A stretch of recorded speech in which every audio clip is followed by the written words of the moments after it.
Hi everyone, it's Victor speaking. And as I promised, I'm here with some more information about mental health. So this is video 2 about this topic. If you haven't watched the previous one, then I will put the link above so you can click on that and watch it. But firstly, a very important disclaimer. I'm not in the medical field, neither am I a psychologist. However, I studied it for a while, but I never finished it. And remember that nothing replaces a doctor's opinion. So this video is more about helping you to analyze yourself a lot more and maybe spotting some patterns in your chart. Now, the two most important planets when it comes to mental well-being are Mercury and the Moon. Now, in the last video, we have spoken quite a lot about the Moon. So today we are not going to be mentioning her anymore, but we're going to be focusing on some of the Mercury placements.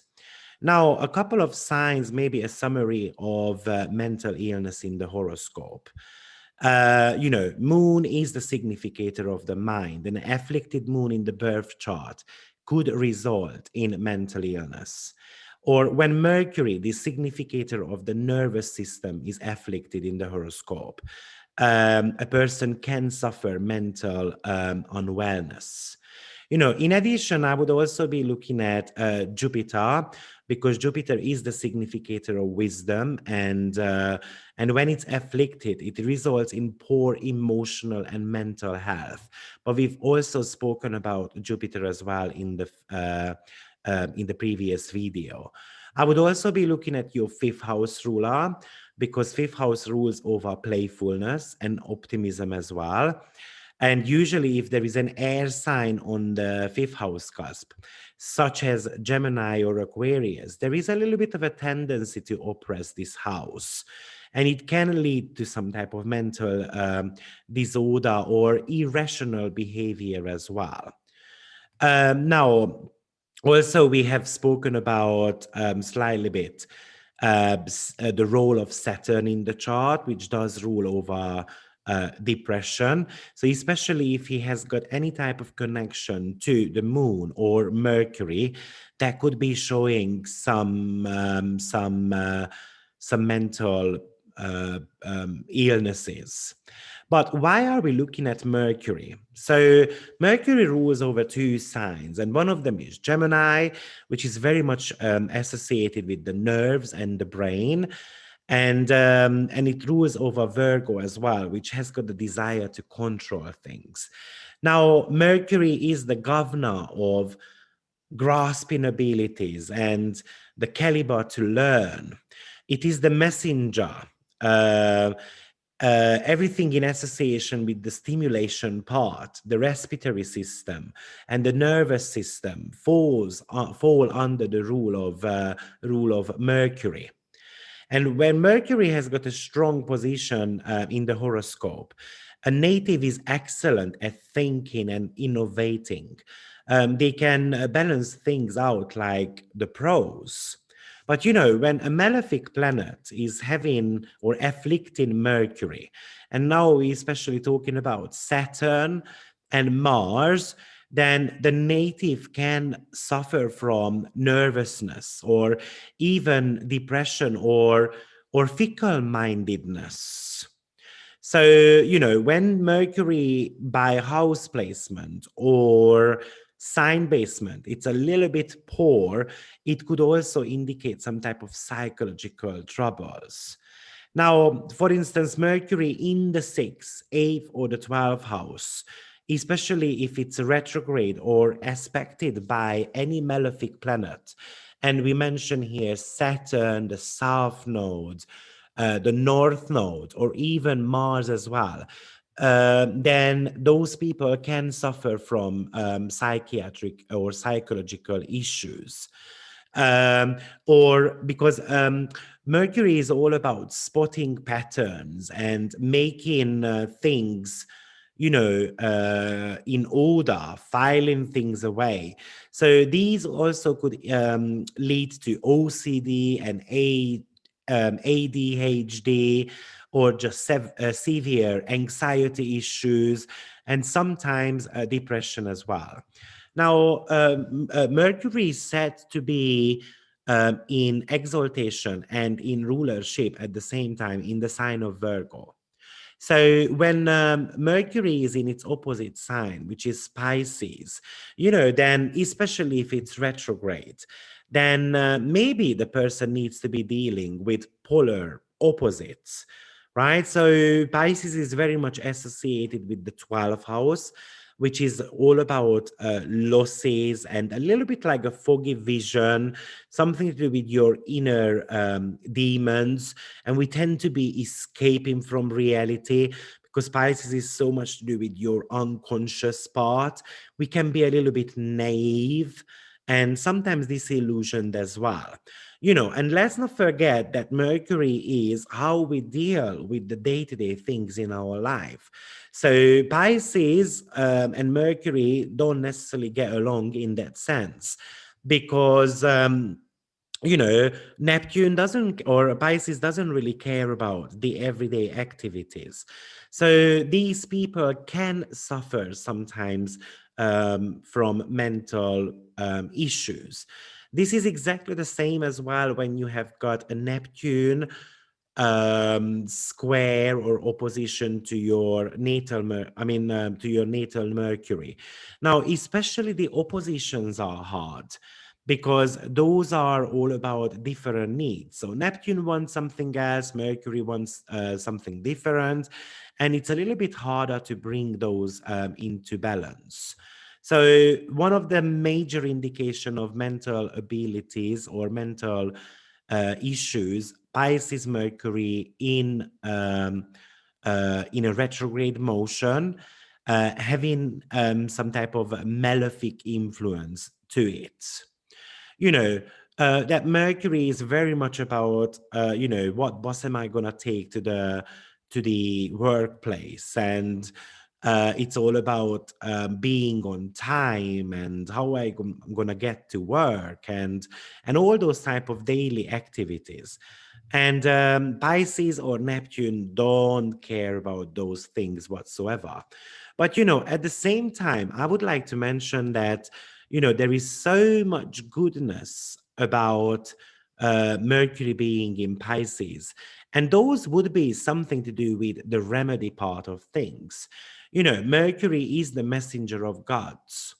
So you can become a dream interpreter. It's a very good thing to do, to write your dreams down and try to analyze those.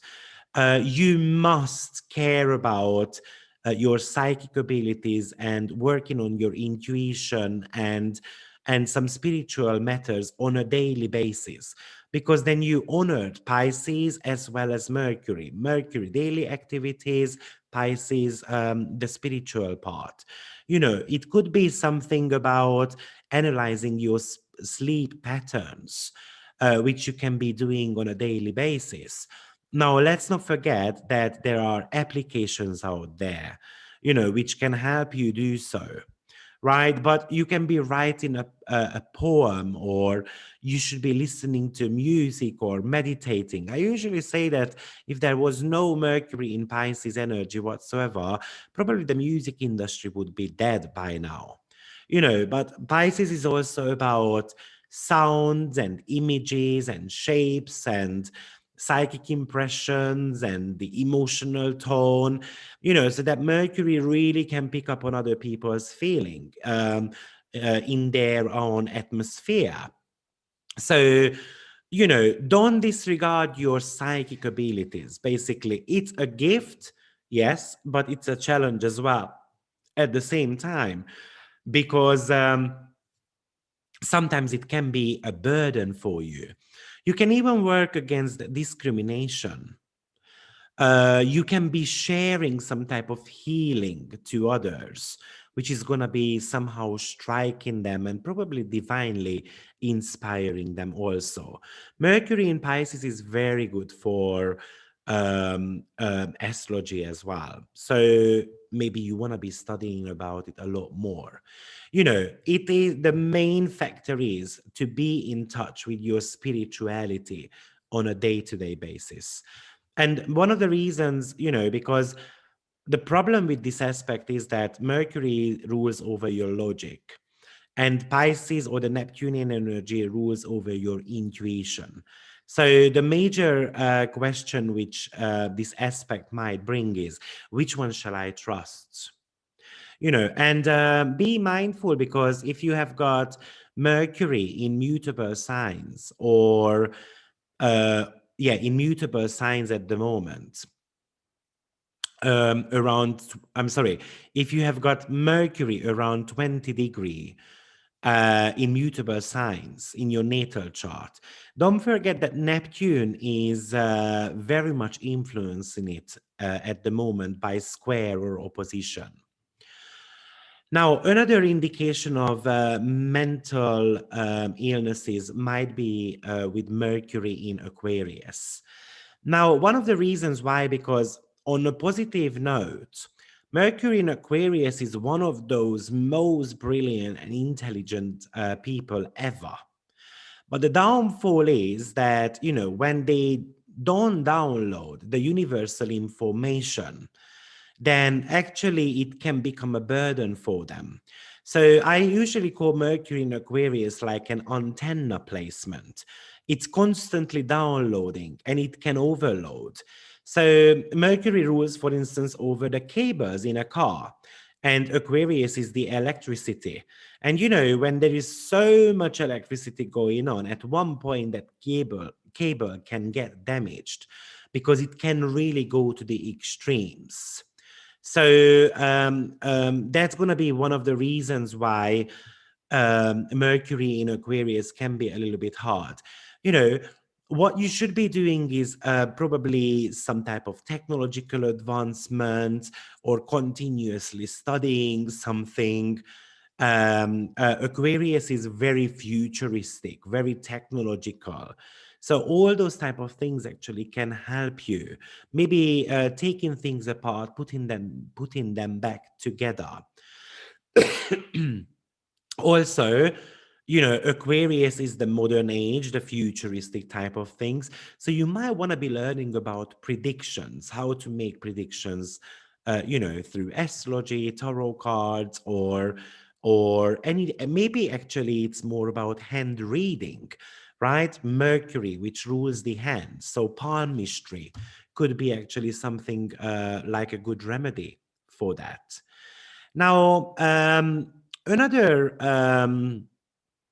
thing which I would like to mention to you is maybe, some of the mental illnesses are very much related to the fear of losing control. And especially if you have got Mercury or Moon, or even both of them, in the sign of Virgo, Taurus, Capricorn, Scorpio, Aries, or Cancer, those are more like the controlling signs.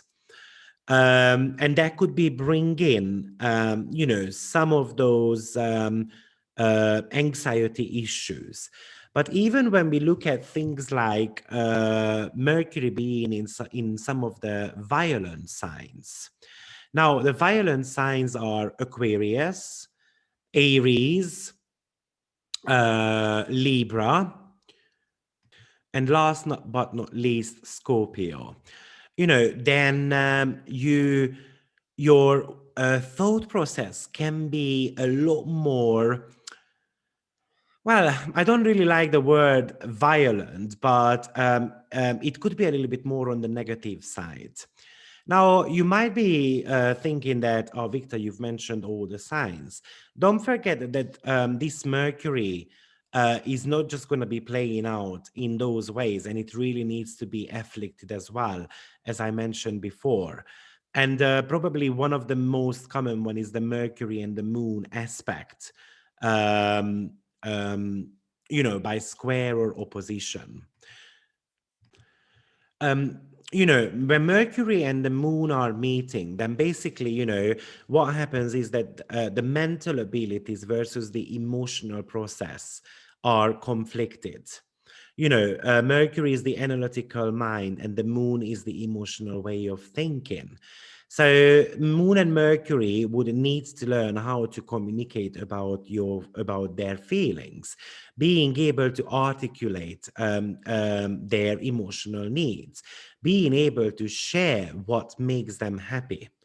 Mercury moon aspect is very much about acknowledging your intuition, using verbal or written skills to somehow express those feelings.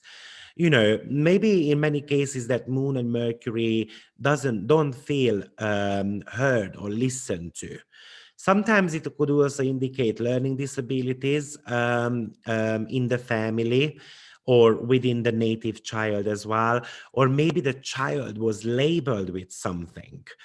Maybe actually it is the reason why there is some mental illness is because the family had to flee away, or it wasn't a stable family somehow, or there was constant misunderstandings in the family.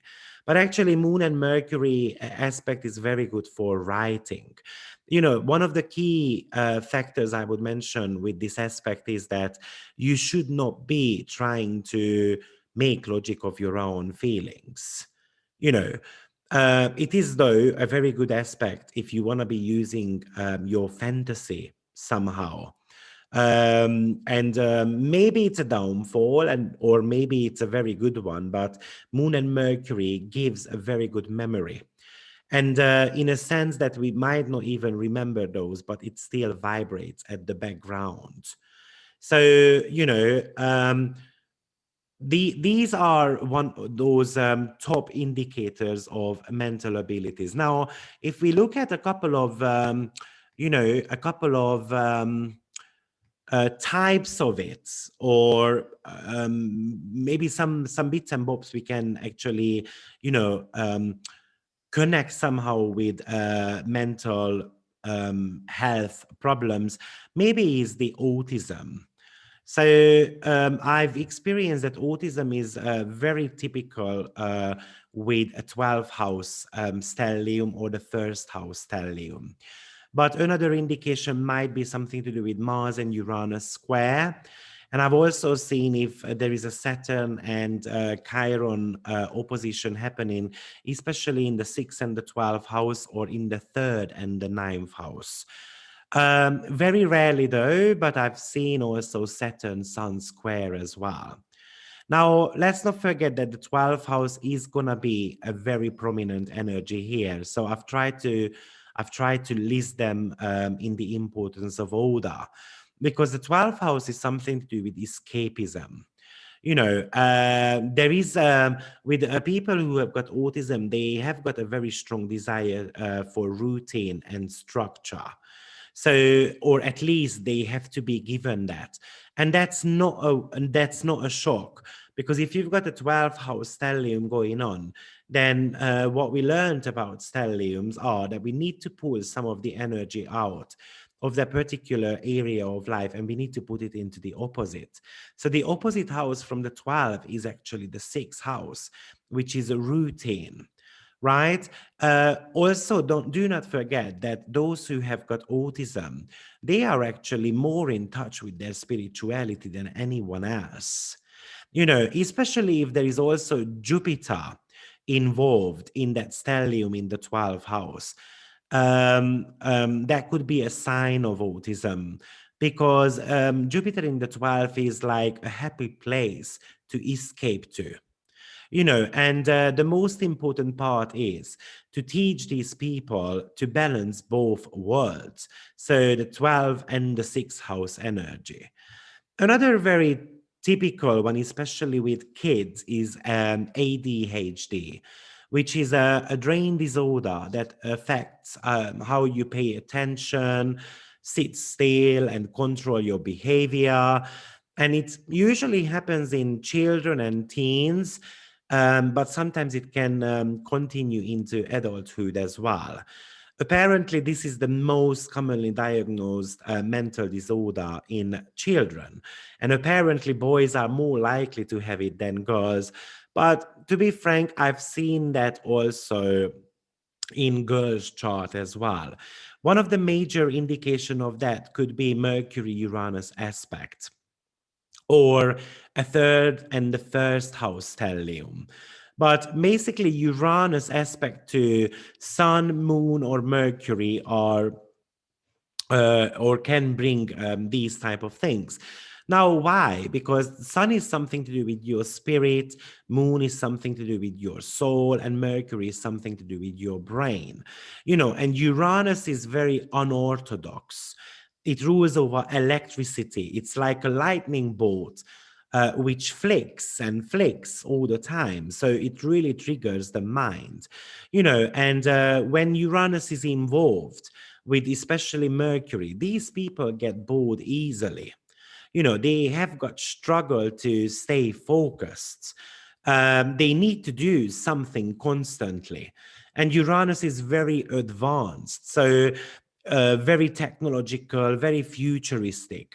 So if you have got those aspects, and even if you don't have this mental disorder, it's very important that you continuously learn something new.